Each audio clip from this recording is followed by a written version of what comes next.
Olá, seja bem-vindo ao Transborde. Eu não sei se você é daquelas pessoas que ingerem muita água, se tem o hábito de andar com uma garrafinha e beber água, se hidratar o dia inteiro. Eu confesso que eu ainda não cheguei lá e por muitas vezes eu começo uma segunda-feira dizendo: essa semana eu vou beber água, hoje eu vou beber 3 litros de água e já coloco objetivos assim inalcançáveis para o momento em que eu estou. Mas o texto que a gente vai ler hoje fala sobre Jesus num episódio de água, em que ele fala com a mulher samaritana. Vamos ler o texto em João 4, a partir do primeiro verso, e depois a gente volta para fazer as nossas aplicações. Jesus sabia que os fariseus tinham ouvido dizer que ele batizava e fazia mais discípulos que João. Embora Jesus mesmo não os batizasse, e sim seus discípulos. Assim, deixou a Judéia e voltou para Galiléia. No caminho, teve que passar por Samaria. Chegou ao povoado samaritano de Sicar, perto do campo que Jacó tinha dado ao seu filho José. O poço de Jacó ficava ali. Jesus, cansado da longa caminhada, sentou-se junto ao poço por volta do meio-dia. Pouco depois, uma mulher samaritana veio tirar água. E Jesus lhe disse: por favor, dê-me um pouco de água para beber. Naquele momento, seus discípulos tinham ido ao povoado comprar comida. A mulher ficou surpresa, pois os judeus se recusavam a ter qualquer contato com os samaritanos. Você é judeu e eu sou uma mulher samaritana, disse ela a Jesus. Como é que me pede água para beber? Jesus respondeu: se ao menos você soubesse que presente Deus tem para você e com quem está falando, você me pediria e eu lhe daria água viva. Mas você não tem corda nem balde e o poço é muito fundo, disse ela. De onde tiraria essa água viva? Além do mais, você se considera mais importante que o nosso antepassado Jacó, que nos deu este poço? Como pode oferecer água melhor que esta que Jacó, seus filhos e seus animais bebiam? Jesus respondeu: quem bebe dessa água logo terá sede outra vez, mas quem bebe da água que eu dou nunca mais terá sede. Ela se torna uma fonte que brota dentro dele e lhe dá a vida eterna. Por favor, Senhor, dê-me dessa água, disse a mulher. Assim eu nunca mais terei sede, nem precisarei vir aqui para tirar a água do poço. Vá buscar seu marido, disse Jesus. Eu não tenho marido, respondeu a mulher. Jesus disse: é verdade, você não tem marido, pois teve 5 maridos e não é casada com o homem com que vive agora. Certamente, você disse a verdade. Interessante essa história, muito conhecida, e eu tenho certeza que em algum momento da sua vida você já ouviu falar sobre essa situação em que Jesus se encontra com essa mulher. A primeira coisa que a gente pode tirar desse texto e aprender com o texto é: Jesus, ele nos aborda de maneira surpreendente. É incrível a forma como Jesus nos encontra. É incrível dizer que a forma como Jesus me encontrou talvez não seja a forma como Jesus te alcançou e encontrou o seu coração.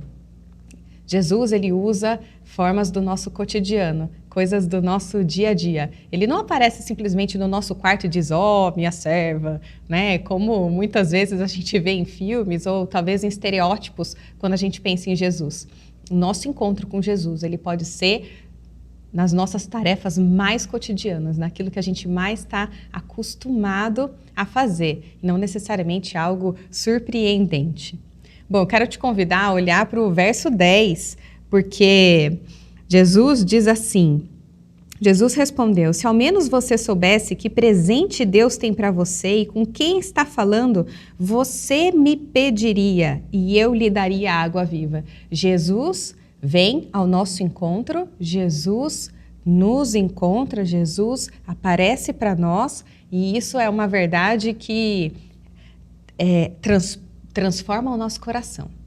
Só que o relacionamento, ele não parte de Jesus, ele tem que partir de mim e de você. Jesus tem presentes para dar para mim e para você. Jesus tem uma nova perspectiva de vida. Jesus tem um estilo de vida diferente para dar àqueles que o aceitam, que o aceitam como Salvador. Só que, como no verso 10 diz, você me pediria e eu lhe daria a água viva.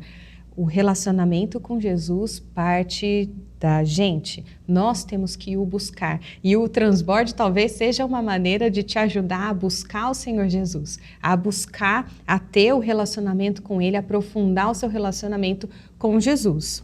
O verso 11 continua assim dizendo: quem bebe dessa água logo terá sede outra vez.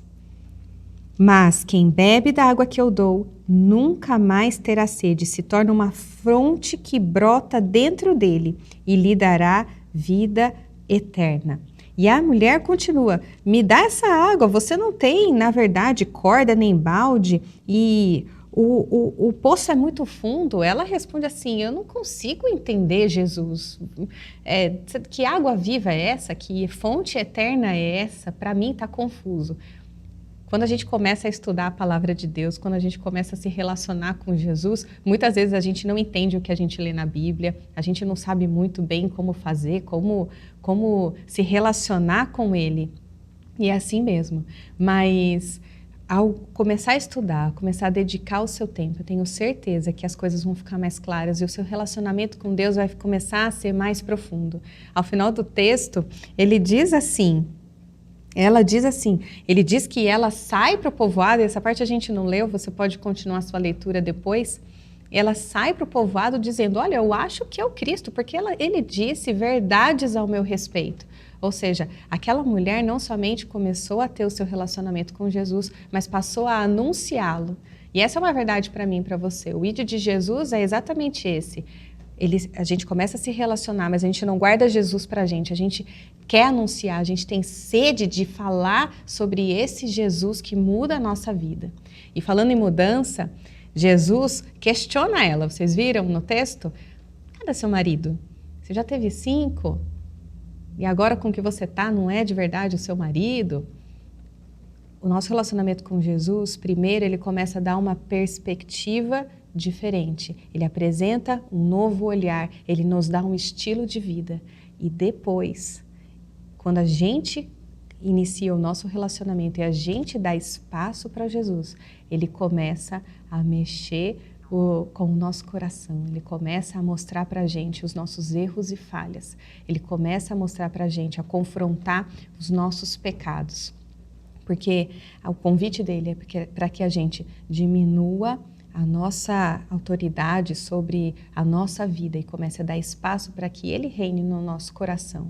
Esse é o convite que, nesse texto hoje, a gente faz. Que você aprofunde o seu relacionamento com Deus. Que você escolha conhecê-lo cada vez mais. Que você o anuncie para outras pessoas que possam vir a conhecê-lo também, que ainda não o conhecem. E que você dê espaço para que ele transforme o seu coração e que confronte os seus pecados, para que você viva cada vez mais no caminho que ele desenhou, que ele desejou para você.